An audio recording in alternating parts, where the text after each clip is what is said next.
Welcome back to Eswatini Voice. We are with Comrade IP Lamini, a veteran of the struggle. This is a continuation of our earlier conversation where we are talking about the current fighting and killings which are happening in the country. Um, in the last one, Comrade, we spoke about what can be done to alleviate and do away with the current killings in the country. And I don't know if it finished explaining that or just want to brush off on a few points and then we'll continue from there. Thank you so much. Yes, fellow Swazis and democracy-loving people of the world. We were almost through there. We're discussing. We're saying the one solution that we have in Swaziland, like in all countries, you can fight. People fought in the First World War, and in 1918, they sat down from 1914 to 1918. Then they sat down and they negotiated, and the treaties that were written. In 1939 to 1945, there's a second World War. Many people died, but thereafter people sat down and they negotiated, and there were treaties that were written. So even today, as we have said, in Swaziland, there could be a negotiated settlement, but not on the terms of the king, because the king is the problem. I've already covered that, and the preconditions that we have actually put for the people to actually sit around the table and negotiate.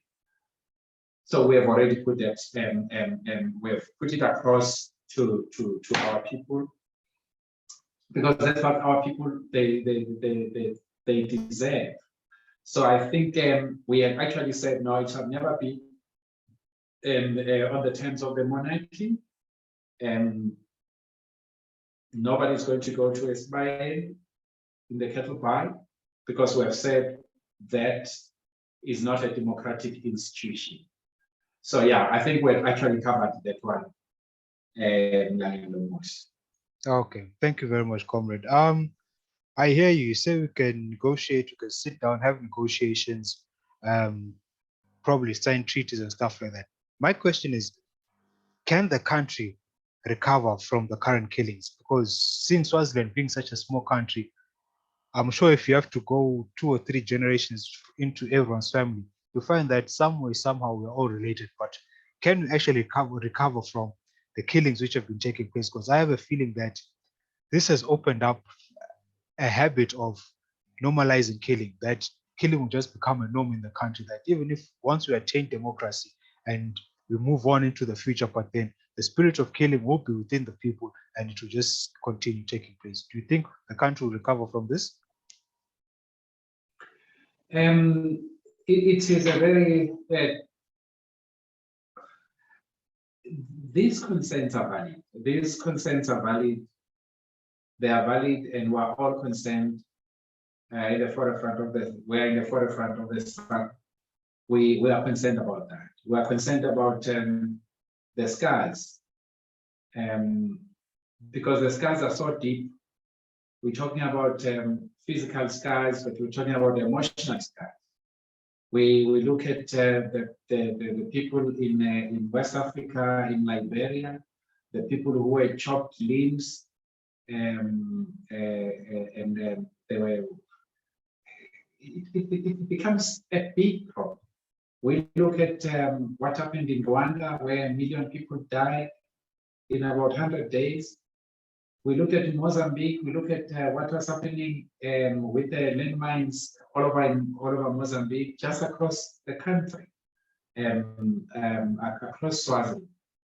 We look at what happened in Sarajevo. We look at what happened in Iraq, in Syria, in all these places, even here in South Africa. It will take time, but if countries recover from the wars where millions of people died, the First World War, the Second World War, and many other wars, Swaziland shall recover. but it will take time. Like you say, I'm related to one police, to many police, to many soldiers. I'm related to them. Either some of my relatives are married to the police, or I'm a cousin to that police. We are related. But this is the unfortunate part about this civil war that's happening in Swaziland, because the king who is using Swazis to fight Swazis is safe wherever he is. But yeah, we believe that Swaziland shall recover economically. The buildings are going to be rebuilt. We are going to rebuild that country. The businesses will have to come back because it's a beautiful country. It has got a huge market here in South Africa. It has got a huge market into Africa and into the world.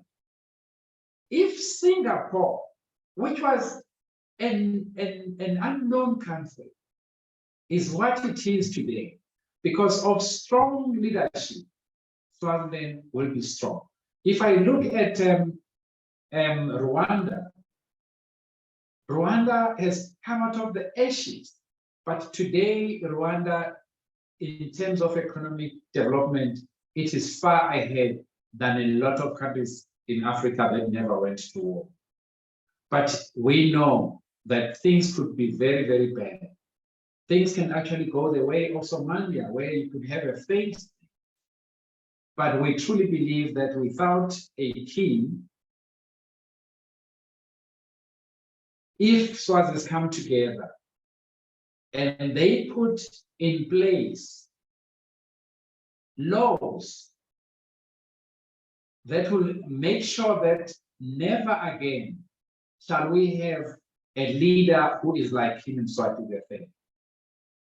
We believe that our country can recover. But emotionally, the scars will be so deep, because your son, my son, one of my sons may actually marry into a family where there was a police who was killed.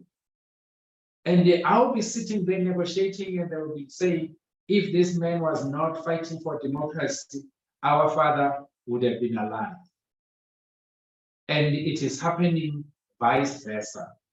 Even today, there are some policemen and women, there are some soldiers, there are some warders who go to communities. And when people look at them, they say, if it was not because of this person,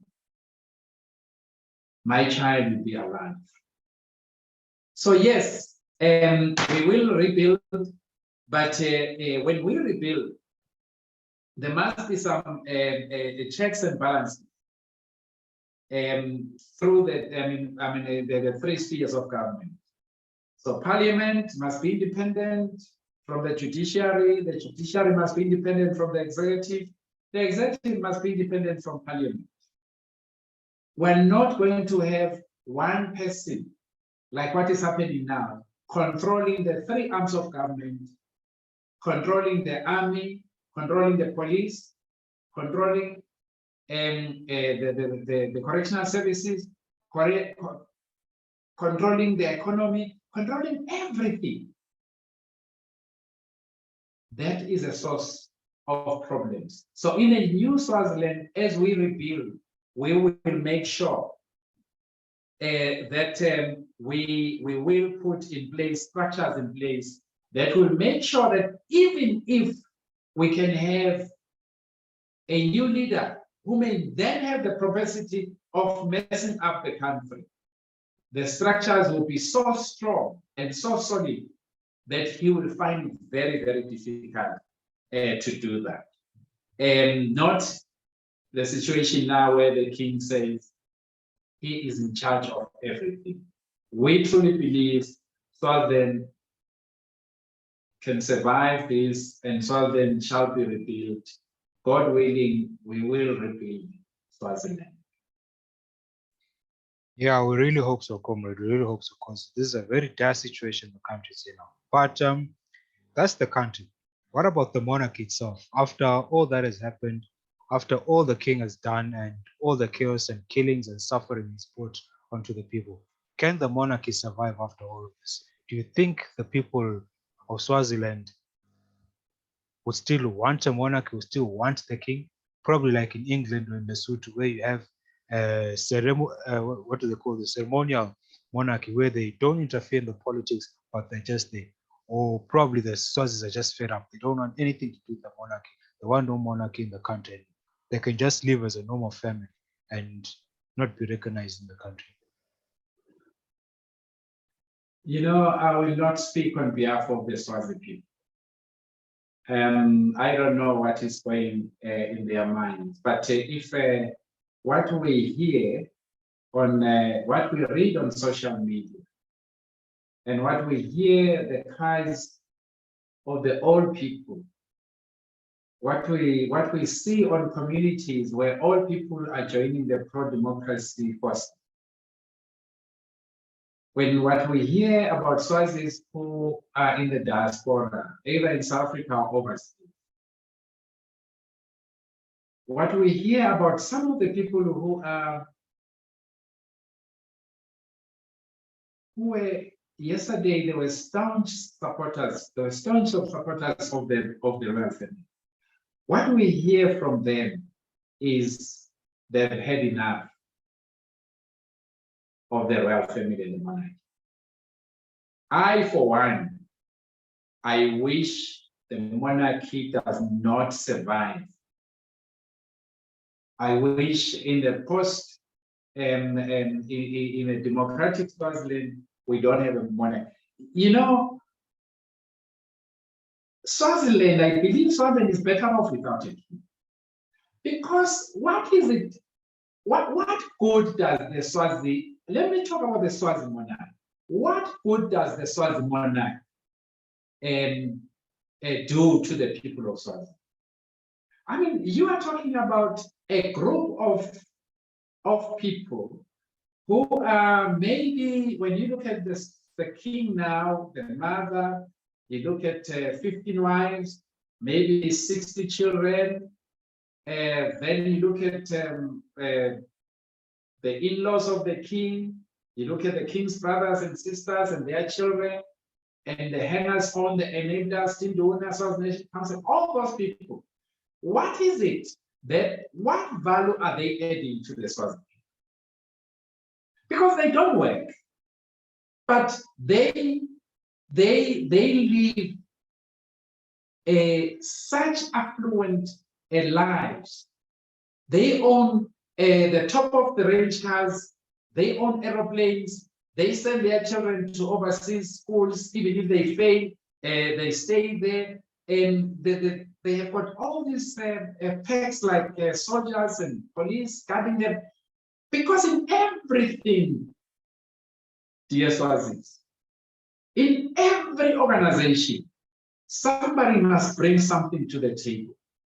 Even in ancient times, the men will go out there, they will basically go and get a wild animal, they will bring it back, they will go there and get something. I mean, the woman will work on the fields so that people can survive. What is it that they are doing? For the Swazi people, except to be parasites. So why would we be worried about parasites? Because what they are doing is feeding into the blood of the Swazi people. The Swazi people are taxed to death. The king has taken every business that you can think of. He has stolen money. His father has stolen money from Lifa Fund, which becomes TBO and is investing in all of this big organization. The question is, can a king survive without a people? Or can a people survive without a king? We know the answer. There is no king without the people. but people survive without kings. There were a lot of kings in the whole world. All nations, at some point, they had kings. They had monarchs. The question is, why did the people of the world reject the monarchy institution? Even those of Monaco and in England, people they know, in England, the British themselves, they once chopped off the head of the monarchy. For many years, the Brits did not have a monarch. It was later, then they said, now we can have the monarchy in our own terms. They killed the monarchy. The Russians, they killed the monarchy.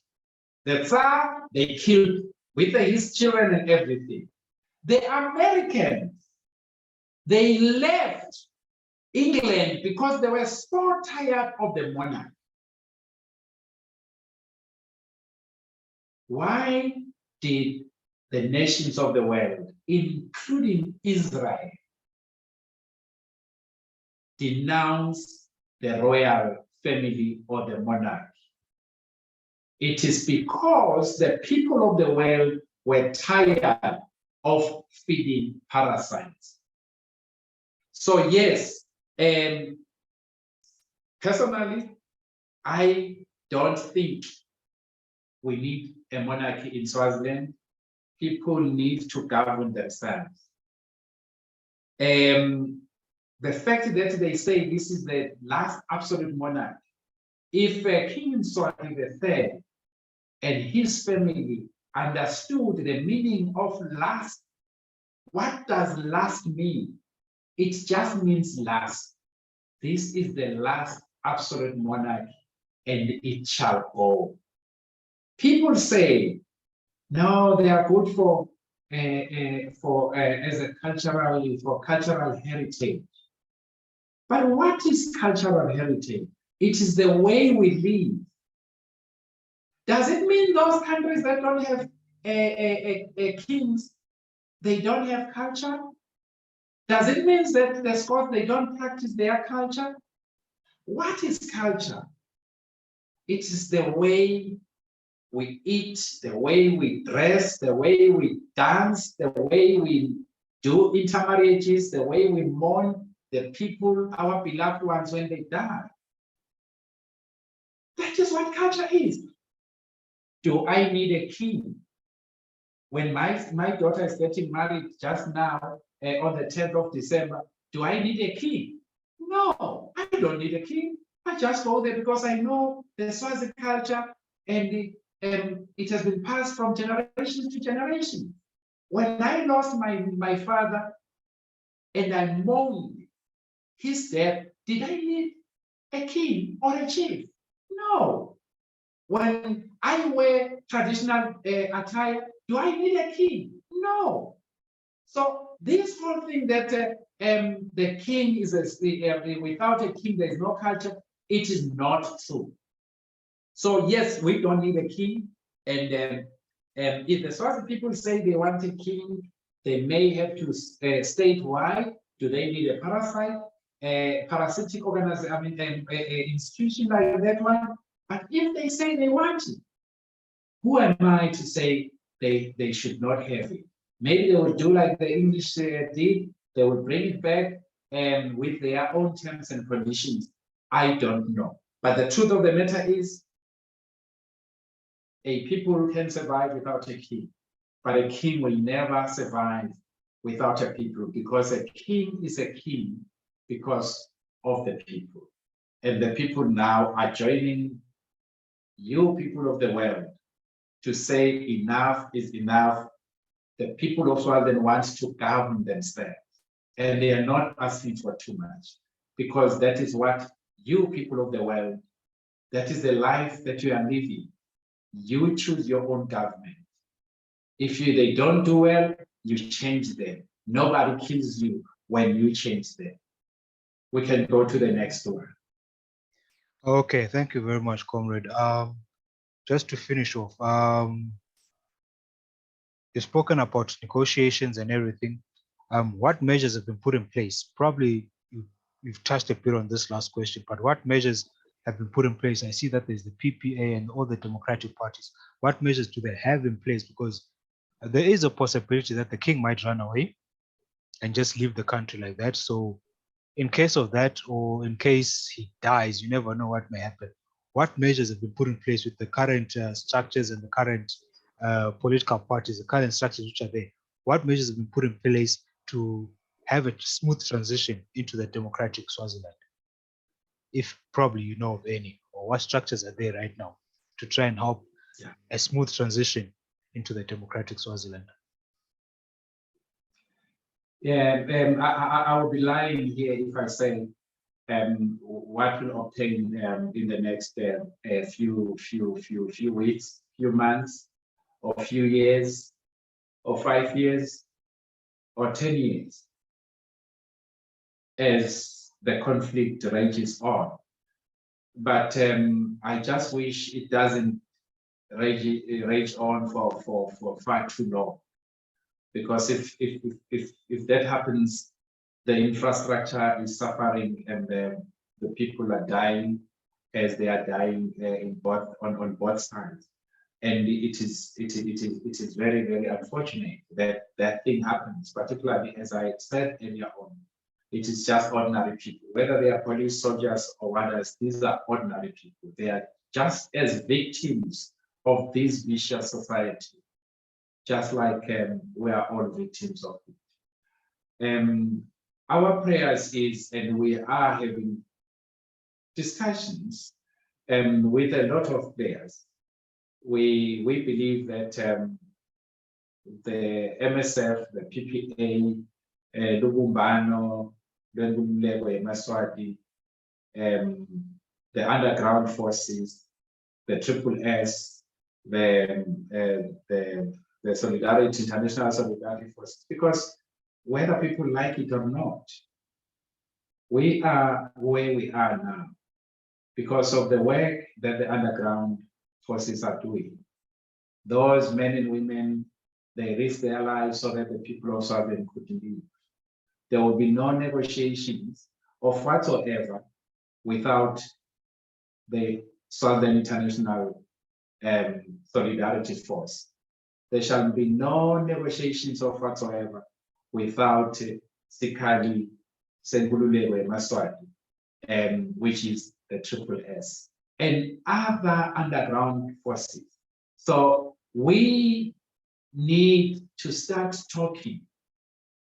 There have been a lot of talks about the government of national unity.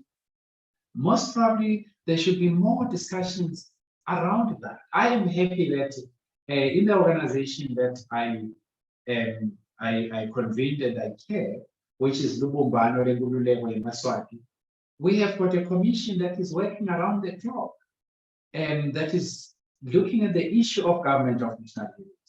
It is talking to a lot of people here in South Africa, in Africa, in the world. And they are saying, is it possible that the people of Southern can come together and form a government of national unity? And we know that MSF, they are doing something, and we truly believe that all of these organizations, fellow Swazis, must come together and they must engage more to discuss the very pertinent question that we have raised, the issue of a transition authority, because we don't want a situation where there is void. Because once there is a political vacuum, in the event the king runs away, then definitely it will be very difficult to deal with that, because we don't want people to go there, whether the soldiers then to start having a coup and try to grab power for themselves, because that is not going to be allowed. Yes, there is a lot of discussions taking place, but we wish there could be more discussions with the religious groups, the people in the diaspora, both in South Africa and overseas, the political parties, and the people of color, as I've said, the youth, the women, the disabled, the workers, the business, big business, and small business people. We believe that again, as we craft a new constitution, we must have institutions that will safeguard our people against abuse of power by some of those who may be coming to take over. Like Mandela said, even the most benevolent leader has the propensity to do bad at some point in time. So there must be like independent offices like of the ombudsman. We must have what in Africa they have what they call public protector. We must have police investigative directorate to investigate the police, the new police. There must be equality commissions and a lot of structures that will make it, even if they were to elect you, then so that we can never allow just one man or one woman to do as it is against our people. Yes, we definitely need to talk more about the transition, but at least we are all in agreement about the 5 or 6 point plan as I've articulated them, that there must be cessation of hostilities, and there must be we must be in a situation where there are preconditions that are met. We must have all the people who are arrested for political reasons, they must come out. They must be freed. The many people who are out there in the world, political exiles, they must come back home. Some of them you can't believe it. Some of them left. I remember when I went to Zambia to the ANC camps, that could have been around 80, around 80, 87, 88, 89. So some have left even before that. Just imagine, So those people must come back to rebuild their country. If you look at all the countries in the world, including Israel, including Somalia, and a lot of them, the people in the diaspora, they play a major role in rebuilding their country. We need the people in the diaspora who are growing economies of the world, who are running the big businesses in the world, whether here in South Africa, elsewhere in Africa, or overseas. We need them to come back and rebuild the country. So if we come together, but that process should never wait until there is a political vacuum. There must be, we hope that in the new year, there will be more and more discussions between all these pro-democracy organizations or mass democratic movements. But we must make sure that we don't leave anybody out. The biggest problem that we have sometimes when there are transitions is because some people then think that they could be the messiahs. There are no messiahs in here. The messiahs are the Swazis, and all of them as equal partners, charting a way forward for the country that they are yearning for, a beautiful country called Swaziland, and together united and committed to building a better country for our children, for their children, and for generations to come. We shall build that country. And we believe God is on our side because God is always on the side of the oppressed. And we thank you, fellow Swazis. Let us never give up. Where we were last year, we are not where we were last year. We are not where we should be. But the truth of the matter is, we are at a better space now because we know what we want. And we know who our enemy is. And we know that we can only achieve our freedom if we work together. I am calling upon my dear friends and comrades, Comrade Makauka Smelane of Salimo, my dear President Mlungisi Makanya of Kudemu, my dear President Mbongwa of SNAT, my dear President Sibongile Mazibuko of the One National Liberatory Congress, the oldest liberation movement in Swaziland. My dear President Ngomia Matoni, Ngomia Yona Kametsa Matoni, the comrade, President Nombulelo of EFF Swaziland, Comrade Vusi Shomwe of SPLM, Comrade General Secretary of the Communist Party of Swaziland, Comrade Kenneth Kenny Kunen, and the comrades from SWADEPA, and all the comrades in the youth, the women in the diaspora, in the free Swaziland movement, Comrade Tandela Koza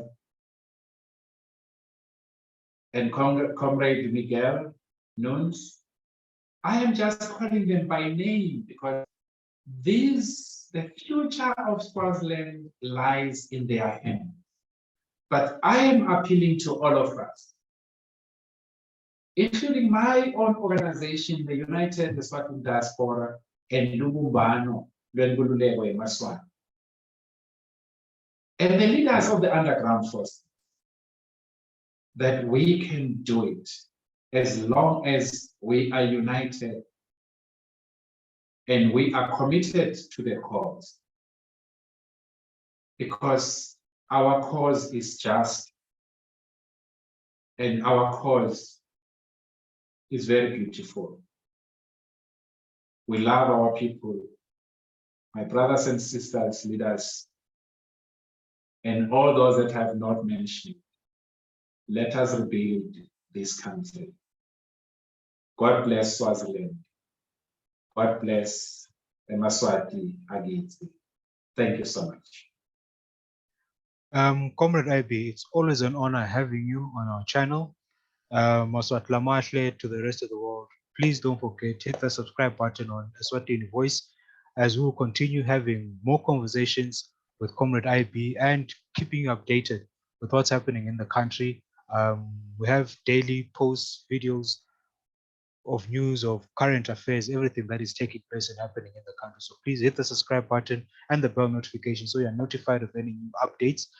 Comrade IB still has a lot to unpack for us and teach us and also help guide us towards our free and democratic Swaziland. Thank you very much, Comrade. Thank you for your time, for your knowledge, and for the efforts you're putting towards the country. We truly appreciate it. God bless Swaziland. Thank you.